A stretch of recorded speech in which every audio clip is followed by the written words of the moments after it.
Okay, it's 5 minutes after 8, and we'll be starting now. Let me give you a brief bio of what Design with You is. Designing with You, as you already know, and if you do not know, is an edtech initiative. We seek to raise the standard of designers in Africa and the world at large. We provide weekly webinars with the aim of providing impact by connecting industry experts and seniors to beginners and mid-level skilled designers. We recently we partnered with Propel in 2022 to provide our community members with job opportunities. Propel is an international company headquartered at Berlin that links companies open for employment to tech talents in new and emerging markets. We also have a monthly newsletter where we share updates about resources, meeting recordings, and job opportunities. That being said, let's dive into the topic we have for this week, which is breaking into the international job market with Onofua or Resimena. Resimena, also known as the Creative Mena, is a product designer who's interested in blockchain, health tech, and productivity products. He has about 4 years of experience designing for Web3 startups and enterprise, and he'll be talking to us today. Hi, Rezi. Are you in the house? Good evening. Hi guys, good evening. How is everyone? Okay, everyone is fine. How is everybody? You can reply in the comment section. Rezi, the floor is yours. All right, great. Nice to meet you guys, and it's an absolute pleasure to be on today's episode for the whole this series called EU Generally. Um, I want to mention that like the team are like really doing good, and sometimes I find myself on the YouTube channel, which is something. So well done, everybody. Um, and for today, I'm just really going to like cut to the chase. There's no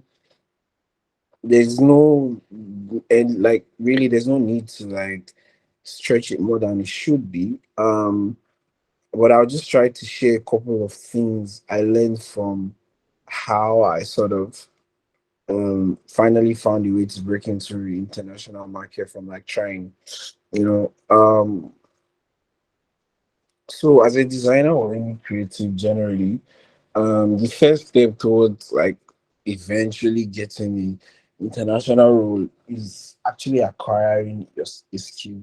So there's this bubble um that's on the internet or like in the Nigerian sector of tech talent generally, that is a bad thing for you as a creative that is growing, is the idea that um once your friends or people that are below you sort of identify you as somebody with a certain skill, and then on social media they start hailing you and like I mean in design they can call you senior product designer because they feel like you're there. That's a very dangerous space to be in. And you sort of can either pause for a long time and like it's you're no longer growing and you don't realize because everybody's hailing you on social media, but you're stuck with your growth process. That's not where you want to be because eventually you realize that you're a fraud and then they kick you out like they always do. So let's go back to the process of like eventually getting international jobs.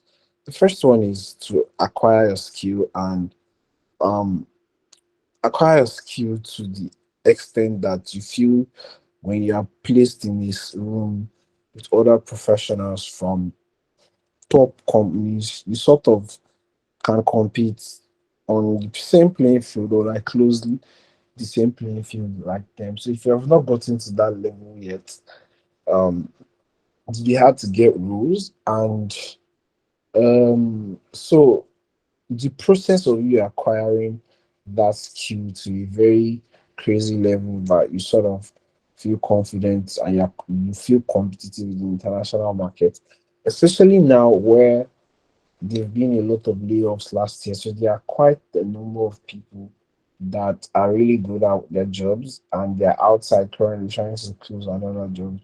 So people you are competing with are not playing. So that also means that you shouldn't play. Like you should really be good. And you should have a portfolio that shows how good you are. So let's say you finally checked the box of actually being good at what you do, and then having a proof of work to show that you are good at what you do. Then what's the next step?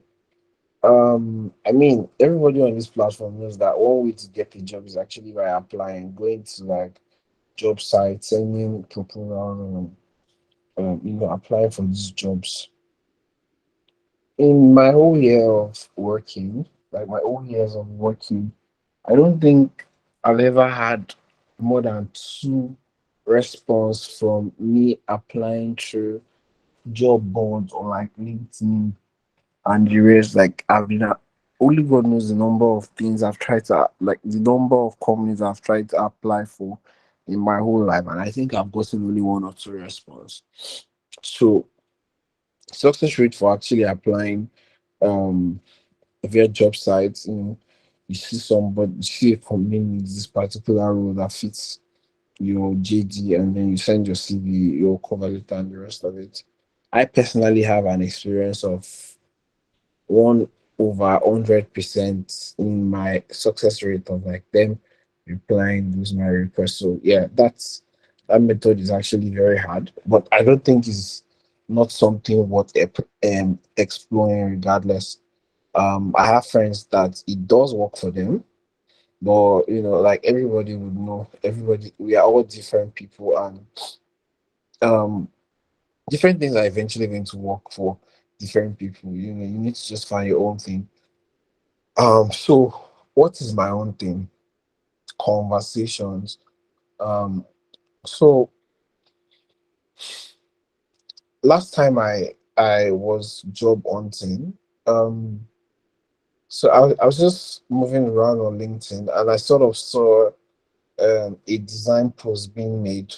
And then I checked the person's page and I saw that the person is a CEO, and then I entered the person's DM because we had already connected, or how to call it on LinkedIn, like we had already connected to each other. So it's a mutual. He is a mutual. So the DMs are already available to have that conversation.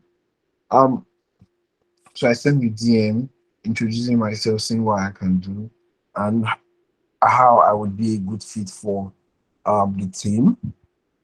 Yeah, and he eventually checked it like after 2 weeks and said that he likes what he sees, but he will need to discuss with the team before getting back to me. And then he did, and then I got like an offer. But my journey for me started from social media for me, but LinkedIn in particular. Um, so what does this mean? It means that there are like different opportunities and different windows for you to sort of try to get jobs from. But the important thing is actually believing that it is possible. You want to have like this mental preparation that it is possible. And the same way you apply to get job in Nigeria, you in Nigeria and in Nigeria, it's a hassle to get jobs in Nigeria. It's the same way that it will be a hassle. Like you still have to struggle and put in more like amount of work compared to even the Nigerian. But there are ways that I've practiced and I've seen people practice that sort of cuts the whole stressful process. And then trying to connect with people on your social media. The platform I use the most for certain things like that is Twitter and LinkedIn. Yeah. On LinkedIn, you know about people like what where do you want to work? Like, what sort of product do you want to be creating solutions for? Content design development. Identify the space. Check angellist.com or .co. You see news of startups that are in this space. Enter into their DMs via LinkedIn or Twitter. Pitch yourself to them. I'm already doing a challenge of like 30 designs, and I'm actually using products that exist and to redesign how the landing page looks like. That's an advantage. So if I was actively looking for a job, those companies are designing their landing page. I can write a small copy on what influenced my design decision and what my design is going to solve with respect to the financial benefit they will have when they sort of implement mine as opposed to what they currently have. I'll send that to them, attaching everything.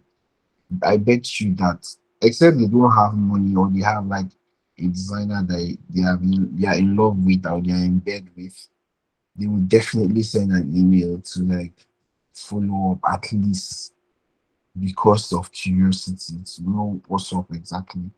Yeah, so those are like avenues. It's gonna be a lot of work, but those are avenues where you can, try to make a different approach from every other person because every other person is using job boards, sending job board emails to you. I want to apply for this, and imagine a company is having 200 applicants for a particular role.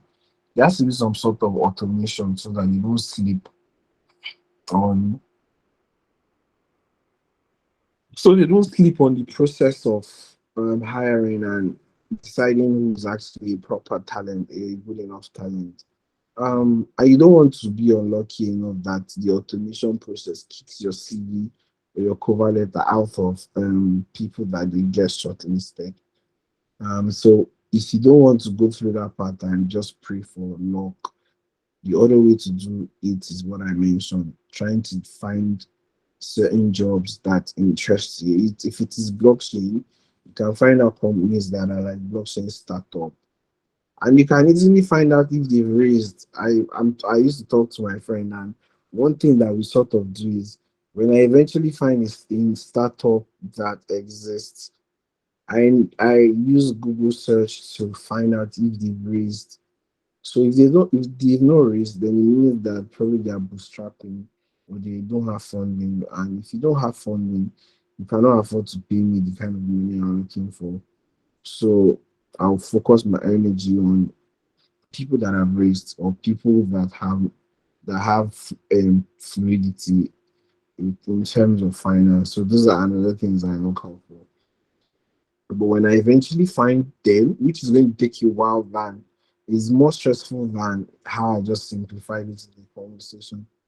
But when I eventually find them, I create this sort of like brief or design examples of how I've created a similar product to what they're currently building, or like a feature that is similar to the kind of feature they want to have on their product. And this is how it solves certain problems in this space, this space. Play with numbers and send it to them. It's going to interest a lot of all these startups. And I can say last thing, because I would also give them for questions. So let me just say last thing. Although there are like several ways to explore, but last thing and most important, I'll start with why. My first ever international role came on the basis of recommendation from a friend. So the type of friend that you keep is almost as important as your portfolio. You need to have, you need to be very intentional in your network of friends, like the community that you keep, acquaintances, and people that have access to you, people that you have access to. You want to be so good that on your contact list, if anybody that you're close to knows anybody that needs a service, that you provide. You want to be so close to them, so good and public about it that you will come to their mind. Yeah, like you might be good, but if they don't remember you, nothing's gonna come out of it. So you want to be good enough and be loud about it and um try to be as frequent as you can be so that these friends they have you top mind when you're in a room where some conversations like that are being had. Um, so how do you make friends? It's easy and it is hard. There are some kind of people that you should be friends with, but you don't even have access to have certain conversations with them before they see that you're a good guy and then you realize that, oh, this is somebody that I want to make a friend of mine. Sometimes you have to buy your access. You have to buy your way into people's life. Buy their books, attend their sessions, pay for their courses. Because most of the time when you do this thing, the added advantage is the access that it provides. You can talk to that person directly or like a support that is acting as a relay between you and that person. Draws you closer to having a more genuine friendship that are intimate enough to always be remembered. And because if you are the best designer, and I don't know, if they need a designer, I will not remember you. I remember the person that is the best designer in my memory, and that person might be like the number four in the list of all the designers I sort of have on my WhatsApp. So first things first, you have to be really good at what you do, competitively against other people in the market. So you have to craft a good CV, have a good portfolio that you can use to apply for jobs. So because when you have a good portfolio and CV, it increase your chances of getting like an interview. Although that's the second process of applying is quite throwing in like luck that hopefully that something good can come out of it is quite a high gamble. Third one is making genuine connections with company and products that you want to work with by creating solutions and communicating that sort of solutions to them.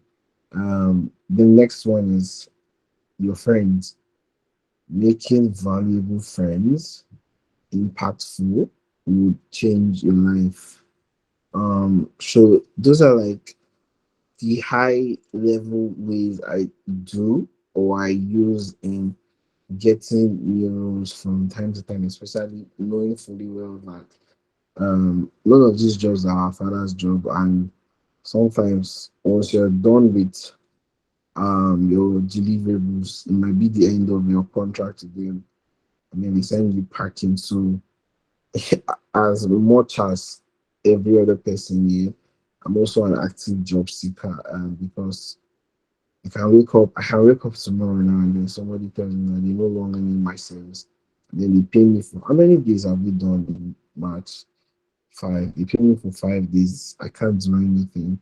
So anytime things like that happen, anytime I'm in a space where I need to get a new job, these are the rules I stick with, and they've always worked for me. And I believe that if you can stick to it to the T, it definitely will work for you as well. So I would entertain questions if you sort of like need clarity on anything.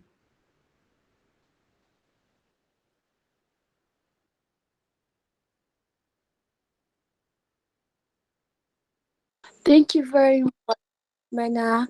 Please, if you have questions, you can raise your hand and we'll move on from there. Thank you very much. This has really been insightful. Uh, the floor is open. If you have questions, raise your hand so Mena can answer them. So, Okay, I have one question that I want to share though about design challenges. How do you make sure that you do not just randomly design things that are not needed, they are not necessary? How do you know what to design that will not be like you're wasting your time and not get you any job? How do you choose what to design?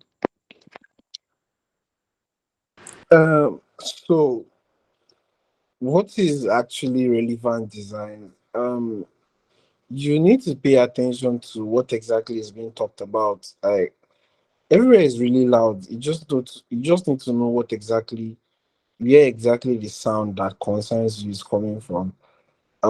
So for crypto, you want to follow things that are going on Solana or like Ethereum. I think those two resources is enough for you. So whatever's going on Solana and Ethereum are like the new babies. So these are like the things that you can play with and have something invoke if that makes sense. But I think that design challenges are like beyond things that are invoke. So one thing that people don't realize is that design is sort of scientific and artistic. So it means that you are literally trying to create something beautiful to actually solve a problem. Like it needs to be beautiful, but the primary goal is not aesthetics, it's functionality, solving a problem. And then you want to find a way to create a balance between these two very opposing components. Like how can you create something beautiful and then functional? Like sometimes people sacrifice functionality for beauty. So for like various things, yesterday I was interacting with the website because I'm currently redesigning a couple of hero sections. Why am I on that challenge particularly? There is a personal goal I have for myself to increase my visual design taste. I don't have bad visual design taste, but I'm also I got exposed to working with people that have been designers for over 10 years. And me, what did you people call the number of years that I've known? So it's quite intimidating to be working with this sort of people. So I had to give myself a challenge so that I can even meet up to this level that these guys are. So yeah, increasing my visual taste is something that I was working on personally, and I've noticed the new trend of products having beautiful landing pages so that they can convert. Like you see, product like Linear, then product like Whoop has copied Linear. Then there's Pipe. There's a couple of websites that are like amazing, and you sort of realize that good marketing website helps your conversion rates, and it also means that more revenue for you. So as to realizing that people need to solve that, and companies are acknowledging that they need to get the design of their landing pages better. So imagine having a portfolio of 30 euro squares done of actual products being redesigned, and I can document what influenced my design decision in every of the pages I designed, in some sort of like a brief document and share. If I would do that, I'm just giving an example, and share with prospect that this is why I did this. So rationale is important, and it speaks to the mind of people that you are an actual thinker, and you have like creative ways to solve existing and upcoming problems. So the goal there is not to design something in vogue or something being talked about. The goal there is to show that you can think, you can you can identify, and you can actually solve design problems beyond being artistic. So you can go as far back as saying you want to design how a button should look like, the number of radius you should have, or payment checkout plan, or I don't even know, an NFT display. You can just do anything. The primary goal is to look at your design and see that it actually solves a problem, or it is accurate in every of the design choice you make, from your card views to your buttons to your margins, to your grid, to your colors, to your hierarchy, to your white spacing. Those are the things that are important. It is not what you are designing exactly, it is how the designs were done.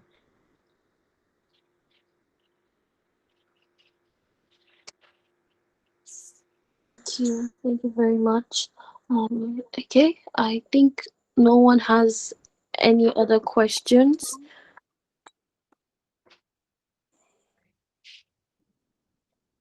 Okay, Solaru, please go ahead.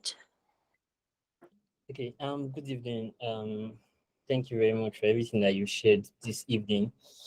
Uh, I just have a question regarding portfolio and portfolio portfolio. So I noticed I've heard you a couple of times talk about um case studies and how it's not necessary. So I want to know what's your advice regarding that. In our portfolio, do we necessarily have to have um case studies and all of that, or visual design is just okay, and then maybe um during the interview stage, then you can now be making presentations of how you came about and how you solved the problem. I just want to know, like, what's your idea about case studies in portfolio, and if we should focus on it a lot. So I don't know where you went to hear that I'm saying that you should not. Where did I say something like that? How can I? But in all honesty, different things work for different people, and it is important that you identify what works. So there is a trend of advice that people say that get your portfolio side done, have like case studies and what have you. So yeah, case study sort of gives you an edge. I feel, I don't know, but I feel like case study might give you an edge if it is properly executed.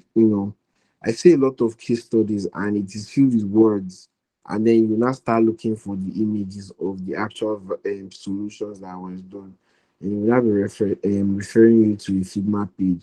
But what is plenty grammar that I've said? If you want to find out about it, click here and see it on Figma by yourself. Don't stress me.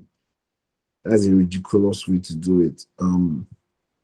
If you case study should be filled with like more images and less text, if at all you are going to do it. Personally, the last case study I wrote was probably like 3 years ago or 2 years ago. Um, and that's not the last time I wrote. So what I do is to talk about things generally with respect to designs. So I have a publication on my Medium page that I sort of have like up to 10 publications on various conversations on design. It could be, I could just say that um how this current flutter we've had, I will probably have a publication and say how negligence of you know um 2FAs in financial solutions can affect the financial this product sort of, and then I make references to things like Flutterwave and every other companies that they don't have a 2FA in their fintech app, and is affecting and leaving a loophole for there to be a hack. That could be like the point of my article, and I have a solution to that, and I just post it as a Medium post as opposed to fleshing it out into one very robust um portfolio, which I can, but I think is a waste of time. um if that's what you want to talk about, it can be as easy as writing a short article on it, showing your solutions, and then if you get into the interview stage of them asking you questions about you, I saw something on your page. Why did you have that certain design decision? Can you talk us through the process that you made, that you had to undergo before making certain decisions? Then you have the room to have these certain conversations. It is known. that when people check through your applications, because you're also not the only one applying, nobody has time to go and be reading all those fancy things that you have to see. You need to see what you are done in respect to the case study. So a lot of visuals are more important to me than having a lot of text and explaining whatever it is that you feel like you did for any product that you worked on.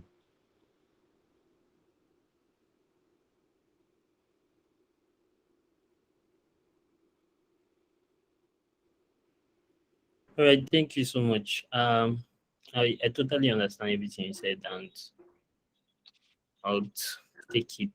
I'll take note of it. Thank you. Yeah, you're welcome. Thank you very much, Oresi. If there's no other person with a question, I think okay, Emmanuel. Emmanuel, go ahead. All right, thank you very much. Um, yeah, Rezi, thank you very much for everything you've said. I mean, I learned greatly, but I just want to confirm. I know we normally like hear when people say stuff like have a good CV and all of that, but I just want to ask in relation to design, what exactly should our CV contain? Like, what information should we have in our CV so we don't have like unnecessary stuff? Thank you very much. Okay.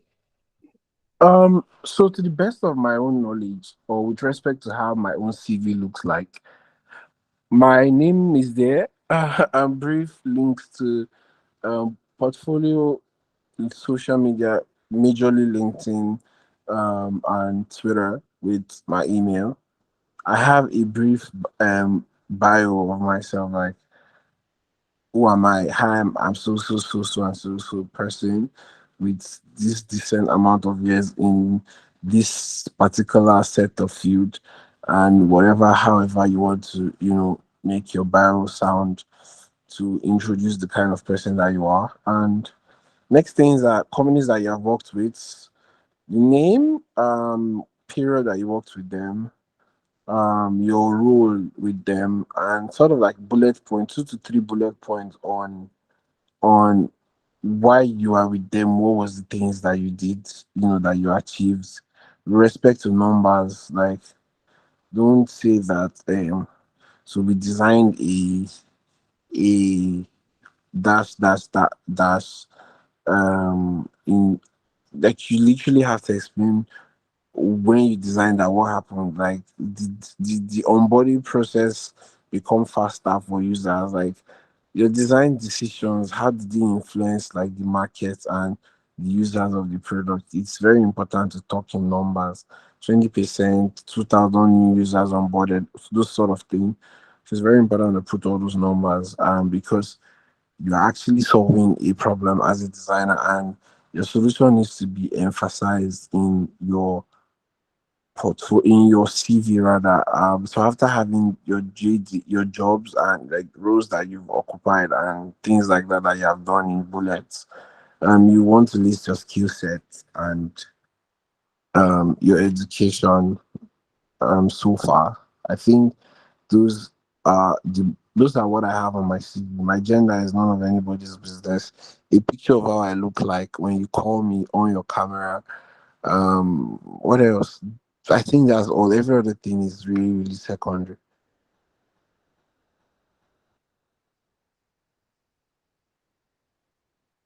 Oh no, I cannot share my CV publicly. Oh, except except you want to give me a job and you need me to send my CV. But I cannot just send my CV. Oh. I mind. I'm sorry, Ajay Opayemi.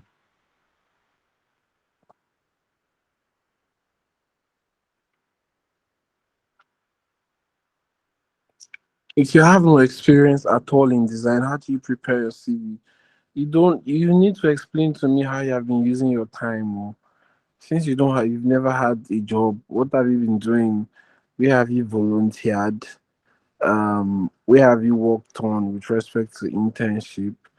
And if you've never done internship, your bio should states how you have been owning your skill, and how you are prepared to get your first opportunities in showing off your amount of work that you have done. So you spend more time drafting the perfect bio for yourself, and then you have to show me places that you have volunteered for. And then your education. So I think that should work for entry level people.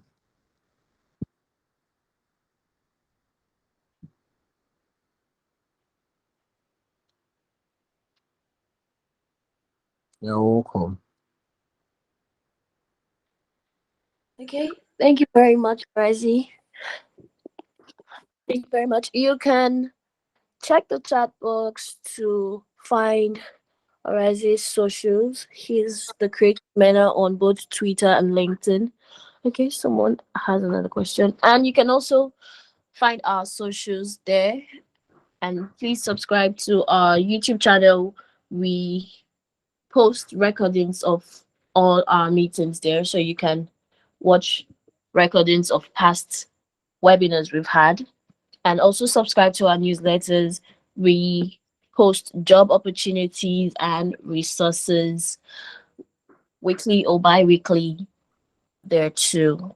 Let's take the last question. Okay, someone said, for someone that is being scared of showcasing their product, what's the best thing to do and what is the best platform to use, please?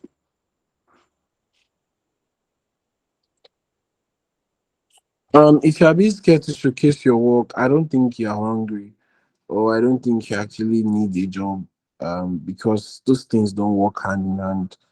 If you need to get noticed, if you need to get a new job, if you need to earn, you cannot not feel like you should post your job, your design. So there is no other best place for people like you.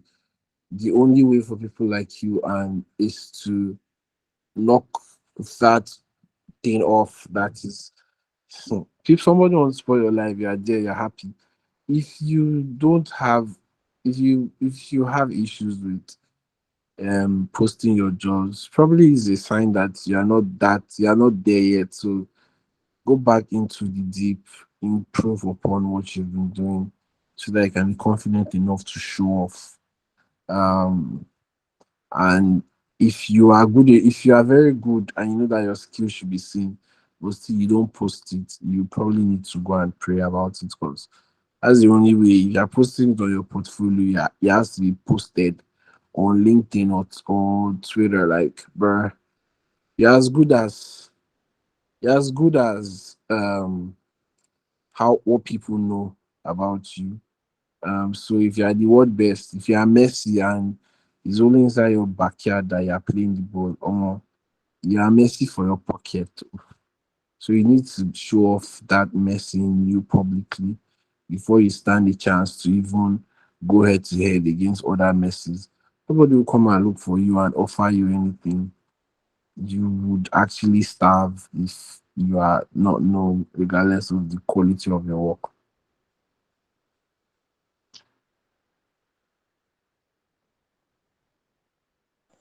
Okay, so you guys, you have to put yourself out there and post, post, post. Okay, I think with that, we're rounding up this webinar tonight.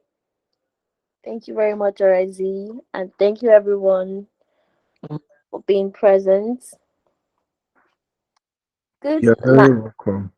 Good night. Good night, Yeah, everyone. thanks, guys.